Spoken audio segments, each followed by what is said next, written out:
नमस्कार, स्वागत है आप सभी का प्रदेश के नंबर 1 और सबसे भरोसेमंद news channel India news Haryana पर। मैं हूं आपके साथ अतुल प्रताप सिंह। खास कार्यक्रम में चर्चा करेंगे आशा वर्कर्स की हड़ताल पर। हरियाणा प्रदेश में आशा वर्कर्स को लेकर जो हड़ताल थी वो 17 दिन तक चल चुकी है। केंद्रीय मजदूर संगठन centre of Indian trade union से जुड़ी आशा वर्कर्स यूनियन के बैनर तले 8 अगस्त से 20,000 आशा वर्कर्स राज्यव्यापी हड़ताल पर है। पहले यह हड़ताल 3 दिवसीय थी, लेकिन आशा वर्कर्स हड़ताल को 29 अगस्त तक उन्होंने बढ़ा दिया। अब वर्कर्स ने 28 अगस्त को हरियाणा विधानसभा के घेराव की भी चेतावनी दी है। इससे पहले 27 दिसंबर 2022 को भी आशा वर्कर्स ने अपनी मांगों को लेकर प्रदर्शन किया था। इस दौरान आशा वर्कर्स यूनियन के प्रतिनिधिमंडल को समस्या के समाधान का आश्वासन मिला था, लेकिन जब मांग पूरी नहीं हुई तो आशा वर्कर्स फिर से हड़ताल पर चली गई और आशा वर्कर्स की मांग है कि उनका मानदेय 26,000 रुपए किया जाए। इसके अलावा योग्यता के आधार पर पदोन्नति, आशा सेंटर्स पर बुनियादी सुविधाएं, फैसिलिटेटर विजिट के लिए अतिरिक्त पैसे, किराया भत्ता और ड्रेस कोड के लिए भी उनको उचित राशि दी जाए। धरना 17वें दिन प्रवेश कर चुका है और ये जो हड़ताल लगातार जारी रहेगी जब तक सरकार हमारी बात नहीं मांगेगी। जो हमारी मांगे हैं, जो पीछे से हमारी मांग 2018 से पेंडिंग पड़ी है, सरकार उसको पूरा करे। सरकार के लिए कोई इतनी बड़ी मांग नहीं है। सरकार के लिए ये आसान काम है। जब हम सरकार का काम करते हैं और आशा वर्करों को इतना कम मानते दिया जा रहा है। कोविड के अंदर इतना काम किया हम सब आशा वर्करों ने, अपनी जान जोखिम में डाली है। आज 4,000 रुपए में आशा वर्कर कैसे अपने परिवार का गुजारा चलाएंगी? हमारी बहनें 8 तारीख से लगातार इस धरने पर बैठी हुई हैं। सरकार ने हमारी तरफ कोई ध्यान नहीं दे रखा है। हम दिन रात फील्ड में हैं और सारा काम जो भी ऑनलाइन करवाती है, जो कुछ भी काम आता है आशा के ऊपर सौंप देती है। लगातार हड़ताल चल रही है उनके मांग मुद्दों को लेकर। तो आंगनवाड़ी वर्कर और हेल्पर की तरफ से मैं जिला प्रधान होने के नाते उनका समर्थन करती हूँ और उनकी जायज़ मांगों का भी समर्थन करती हूँ और सरकार से आपके चैनल के माध्यम से अपील करती हूँ कि जल्द से जल्द उनकी जितनी भी मांगे हैं उनको जल्द से जल्द पूरा किया जाए। आज जी हमने ये प्रदर्शन अपने सेक्टर 8 से और यहाँ तुलाराम चौक तक किया है। जो हमारी आशा वर्कर 16 दिन से लगातार हड़ताल पे बैठी हैं और हमारी मांग तो सिर्फ एक है जी, न्यूनतम वेतन लागू कर दो और हमारे डेलीगेशन को बुला के बिल्कुल अच्छे मान सम्मान से, इज्जत से हमारे डेलीगेशन से बात करे। सरकार विधानसभा का घेराव है और तमाम आशा वर्कर वहाँ पर जाएंगी। जो हमारे स्टेट का आदेश है उसको हम बिल्कुल पूरा करेंगे जी। 3 तस्वीरें इंद्री, झज्जर और चरखी दादरी की, जहां पर आशा वर्कर्स पिछले 16-17 दिन से लगातार धरने पर बैठी हैं और बेसिक कुछ उनकी मांगे हैं। उन मांगों को लेकर उनका कहना है कि पहले भी उन्हें समाधान की बात कही गई थी। उनसे कहा गया था कि उनकी मांग जायज है और उस मांग को पूरी किया जाएगा, लेकिन वो मांग अब तक पूरी नहीं हुई। हमारे साथ कुछ खास मेहमान हैं, उनसे मैं आपको तारुफ कराता हूं। चर्चा में आगे बढ़ते हैं। विदु रावल हैं बीजेपी के प्रवक्ता, बहुत स्वागत है विदु आपका। बाल मुकुंद शर्मा है कांग्रेस की तरफ से, बहुत स्वागत है बाल मुकुंद जी आपका। कृष्ण कुटाइल है इनेलो के प्रवक्ता, बहुत स्वागत है कुटाइल साहब आपका। और सुनीता है राज्य महासचिव आशा वर्कर्स यूनियन की। सुनीता, बहुत स्वागत है आपका भी। सुनीता, मेरी आवाज आप तक जा रही है?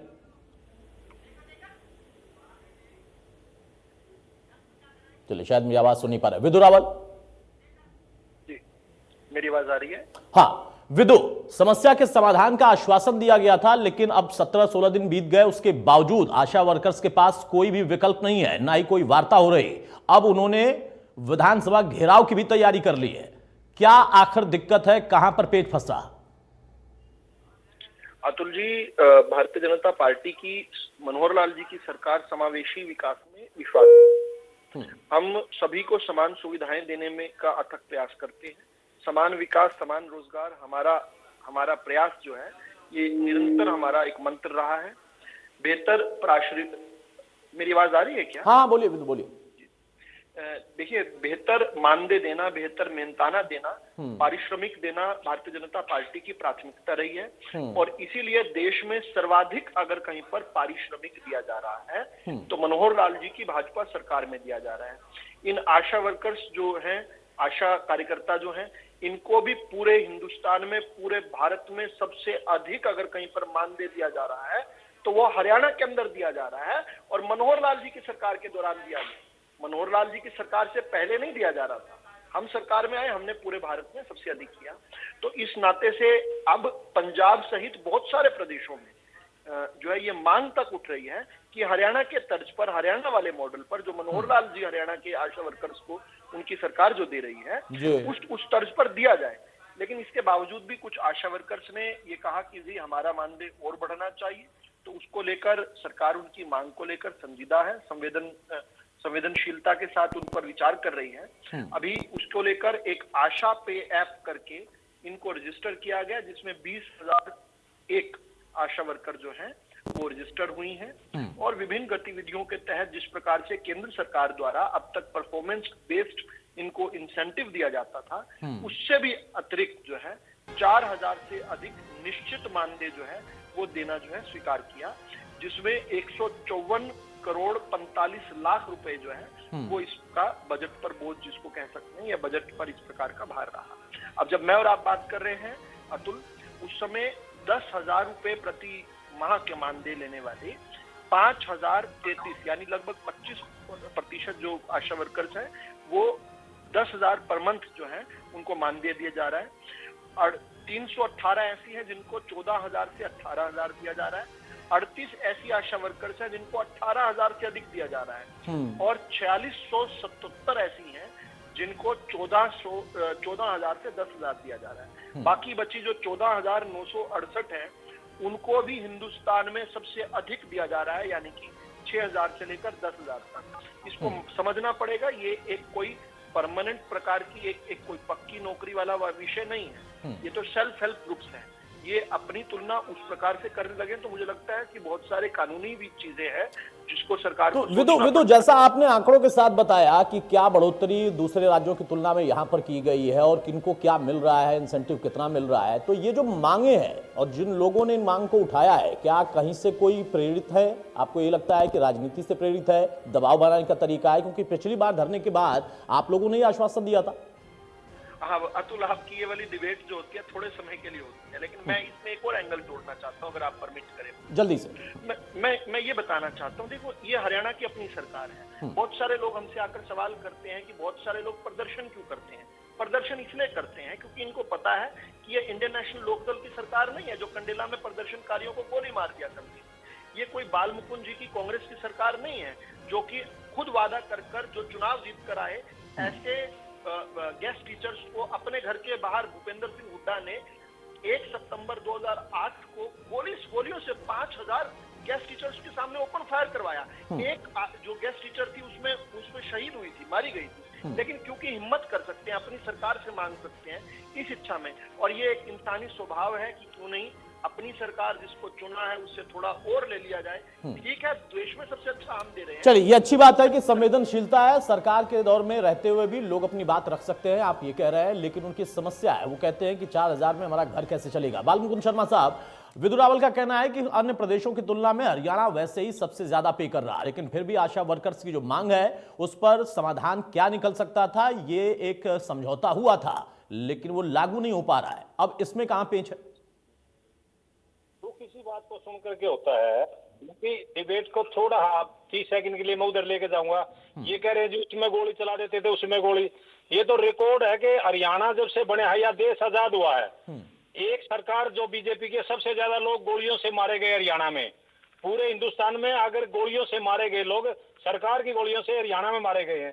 इसी पीरियड से 2016 के लगा लो, पंचकुला जैसा शांत शहर 31 लोगों को गोलियों से भून दिया 10 मिनट में।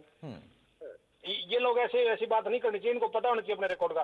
दूसरी बात ये है, जो ये लोग आशा वर्कर आज धरने बैठे हैं, अगर हम किसी को विश्वास दे देते हैं कि आपको हम ये सुविधा दिए जाएंगे, ये हमारी तो सर्विस स्टेट है, प्रजातंत्र में लोगों की मांग रखने का अधिकार है लोगों को। और उसके बाद सरकार अगर विचार करती है, सरकार ने कहा कि आपकी मांग मान ली जाएंगी तो मान लेनी चाहिए।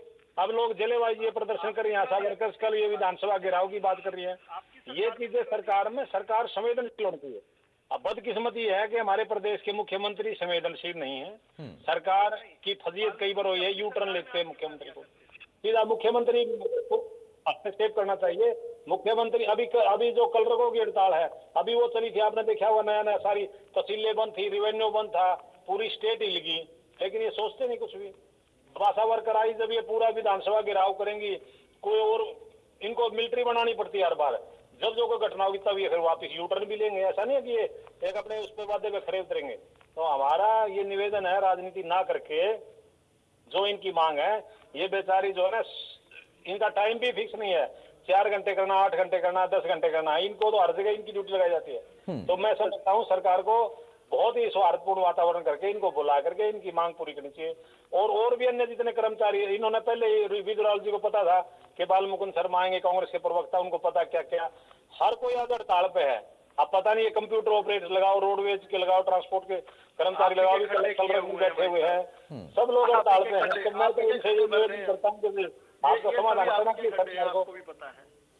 आपको भी ठीक पता है। है। कृष्ण कुटेल, जल्दी से एक टिप्पणी आपकी, उसके बाद विदुष में उसका जवाब लूंगा। बाल मुकुंद जी ने कहा कि सरकार को संवेदनशीलता दिखानी चाहिए।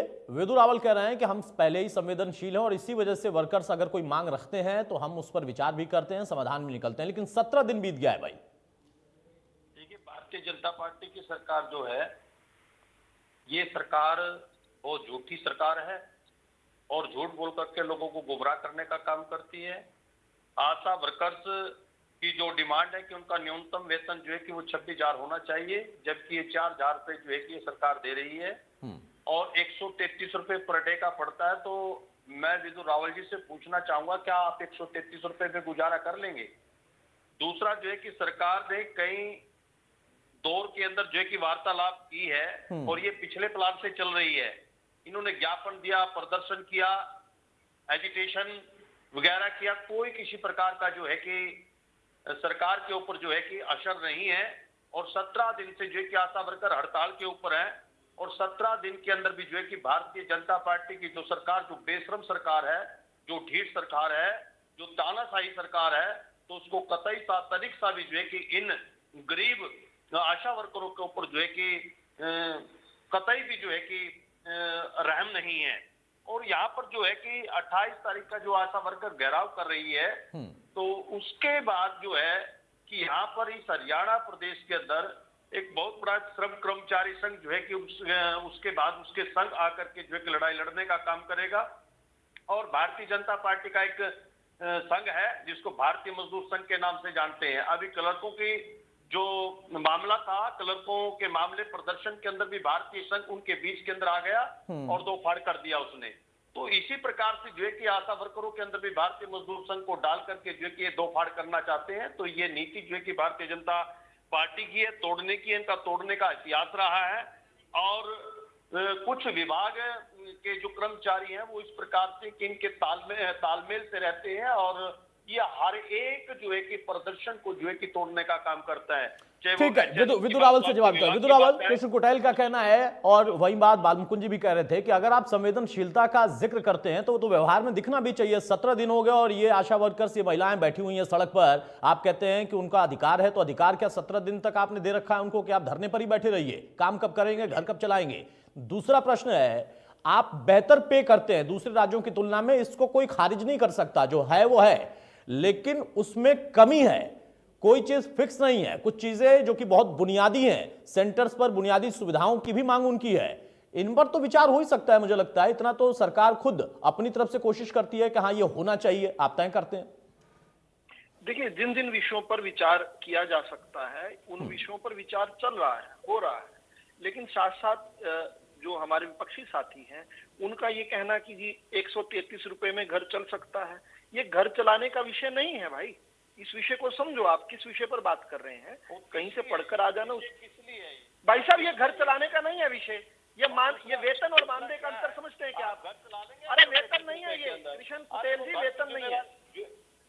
कृष्ण कुटेल जी, घर चलाने के लिए ये काम नहीं किया जाता। अरे भाई, ये घर चलाने के लिए काम नहीं किया जाता, ये वेतन नहीं है, मानदेय है। सरकार के अन्य वेतन और मानदेय का अंतर समझो। कृष्ण जी कमाल करते हो। अच्छा विदु भाई, चलिए मान लिया मानदेय ही है, तो वो मानदेय से भी तो उनका परिवार चलता है ना, एक ये ह्यूमन एंगल तो इसमें है ना। अगर वो मानदेय है तो, वेतन नहीं है तो ये एक सपोर्ट सिस्टम है, ये एक सपोर्ट सिस्टम है और ये सपोर्ट दिया जा रहा है। केवल इससे ही केवल घर चलेगा ऐसा नहीं कह रहे हैं, लेकिन इसके बावजूद भी जिस प्रकार से हम जानते हैं कि हमने पूरे भारत से इतर कुछ और भी सुविधाएं अभी इन दिनों दी हैं, किस प्रकार से जो है स्मार्टफोन्स दिए गए हैं, विद सिम दिए गए हैं, उसमें 30 GB डाटा दिया गया है प्रति माह के लिए, अनलिमिटेड कॉलिंग फैसिलिटीज उसमें दी गई हैं।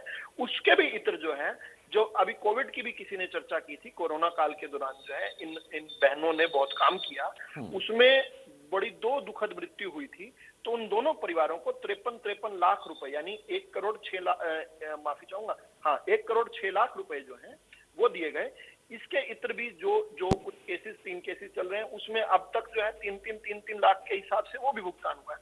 लेकिन फिर से मेरा कहना है कि ये आपकी अपनी सरकार है, ये व्यवस्था भी आपकी है, ये हरियाणा भी आपका अपना है, इसमें जो वेतन दिया जाएगा वो भी आपके खजाने से दिया जाना है। अभी विपक्षी तो कहेंगे जी चाहता है तेरे लिए चांद तारे तोड़ लाऊं, विपक्षियों का तो एजेंडा सीधा सीधा है कि जी चाहता है तेरे लिए चांद तारे तोड़ लाऊं, फिर सोचता हूं तुम इनका करोगी क्या। ये तो सीधा सीधा जो है कुछ भी करके एन केन प्रकरण सत्ता मिल जाए, बस कुछ भी करके वादा इनसे करवा लो आज। लेकिन जब सत्ता इनके पास थी उस समय इनका आचरण क्या था, इसलिए मैं बार बार बालमुकुंद जी से पूछ रहा था कि आपकी सरकार के दौरान आप कितना दिया करते थे साहब, किस मुंह से आप ये बात कह रहे हैं? क्या अच्छा कितना भी दिया करते थे, क्या आप ये बात कह सकते हैं कि उस समय हरियाणा में सबसे अधिक था? क्योंकि मैं वो भी आंकड़ा लेकर आके बैठा हूँ, उस समय हम 18वें स्थान पर थे पूरे देश के अंदर जो है, आज हम नंबर 1 स्थान पर आ गए वेतन देने की बात पर। आज किसी समय आंदोलन किया जाता था कि पंजाब के समान वेतन देना पड़ेगा, आज पंजाब की आशा वर्कर बहनें जो हैं, अलग योजना के नाम से चलता है वहां पे, वो इस बात का मांग कर रहे हैं कि हरियाणा के मॉडल पर हमें पंजाब सरकार वेतन दे। तो इसलिए कम से कम जो है परिप्रेक्ष्य में लाना बड़ा आवश्यक है। ठीक है बालमुकुंद जी, विदु रावल का कहना है कि जो विषय है उस विषय में कुछ तकनीकी खामी हो सकती है, लेकिन उस पर भी सरकार विचार कर रही है। ये आशा वर्कर्स जो है और उनकी जो आवश्यकताएं हैं उनको सरकार जल्द पूरा कर देगी, इस पर राजनीति की कोई आवश्यकता नहीं है। नहीं, राजनीति नहीं होती इसमें, ये तो एक तरह से सामाजिक काम है। हमारा विपक्ष का एक मुद्दा, मुख्य मुद्दा ये रहता है हमेशा से कि कोई दबा कुचला या मासूम लोग या जो लोग जिनको जरूरत है उनके साथ विपक्ष खड़ा होएगा तभी तो सरकार बात सुनेगी। यूं तो अगर अब विपक्ष बोलेगा नहीं तो सरकार तो अत्याचारी हो जाएगी। सरकार को हम ये जो आशा वर्कर आज बाहर घेर रहे हैं सड़क पे, कल हम विधानसभा में घेरेंगे, हमारी तो ड्यूटी है, हमारा तो कर्तव्य बनता है। हम जो मुख्य विपक्षी दल हैं, आज जो लोग जिन लोगों को हमारी जरूरत है, जिनकी आवाज सुनी नहीं जा रही, आखिरी छोर तक बैठे हुए व्यक्ति की अगर बात नहीं सुनी जा रही तो कांग्रेस मुख्य विपक्षी दल हमारी जिम्मेवारी होती है। हम सड़कों पे भी और विधानसभा में भी बीजेपी को घेरेंगे और ये मांग मनवाएंगे, दबाव बनाएंगे। ठीक है कृष्ण कुटेल फाइनल कमेंट बहुत संक्षेप में, समय नहीं है थोड़ा। देखिए विदु रावल जी जो कह रहे हैं कि हम सबसे ज्यादा वेतनमान जो इस हरियाणा प्रदेश के अंदर दे रहे हैं, तो फिर ये बहनें जो है कि 9 साल से आंदोलन क्यों कर रही है? जो 2018 के अंदर इनके साथ कमिटमेंट किया था उस कमिटमेंट पर जो है कि खरा उतरे और जो वायदे आप लोग करते हैं तो वायदे जो है कि पूरे होने चाहिए। दूसरा जो विदु रावल जी ने कहा था कि हमारी वो सरकार नहीं है जो चौटाला के टाइम के अंदर जो है कि वो कांड हुआ, लेकिन आज की वो सरकार है जो किसानों को जो है कि मारने का काम करती है, युवाओं को ऊपर लाके आंदोलन नहीं करेंगे, कोई आंदोलन नहीं कर सकता चौटाला साहब के साथ। उनको जो है कि चित्र भीतर और उनके ऊपर जो है कि पानी की बुछारे, लाठी मारना, उनको प्रताड़ित करने की काम करती है। दूसरा जो है कि 2000 गोली भी मार देते थे कंडेले में आप लोग, 2016 के किसानों को 9 किसानों के अंदर हुई है, तो ये काम भारतीय देखिए वाकई विदु भाई एक बात तो है कि उनके दौर में क्या हुआ, इनके दौर में क्या हुआ वो आप याद दिलाइए, राजनीतिक तौर पर अच्छी बात है, लेकिन आपके आज के दौर में वो भी तब जब एक एग्रीमेंट हो चुका था कि हाँ आपकी इन मांगों को जायज मानते हुए इस पर हम कमिटमेंट कर रहे हैं और फिर उसे पूरा ना किया जाना, फिर ये कहना कि 133 रुपए में घर चल रहा है कि नहीं चल रहा है ये तय कैसे किया जाएगा, मानक क्या होगा। अगर ह्यूमन एंगल पर हम देखें तो आशा वर्कर 16-17 दिन से जमीन पर हैं, सड़कों पर हैं और वो अपनी जो मांग रख रही हैं उसमें 2-3 तो बड़ी बुनियादी मांगे हैं कि उनके सेंटर्स पर कुछ बुनियादी सुविधाएं हो। अब इसके लिए भी अगर उन्हें धरना देना पड़े तो फिर सरकार की तो जवाबदेही बनती है। अगर सरकार वाकई संवेदनशीलता के साथ इस पर विचार कर रही है तो मुझे लगता है कि हड़ताल भी खत्म होनी चाहिए और वर्कर्स की मांग भी पूरी होनी चाहिए। बहुत शुक्रिया विदु भाई आपका, बालमुकुंद जी आपका और कृष्ण कुटेल आपका। तो आशा वर्कर्स इस वक्त फिर से हड़ताल पर है, उन्होंने चेतावनी दे दी है कि विधानसभा का घेराव करेंगे, लेकिन सरकार की तरफ से अभी फिलहाल कोई पहल नहीं है, लेकिन समाधान निकालने की बात जरूर की जा रही है। नमस्कार।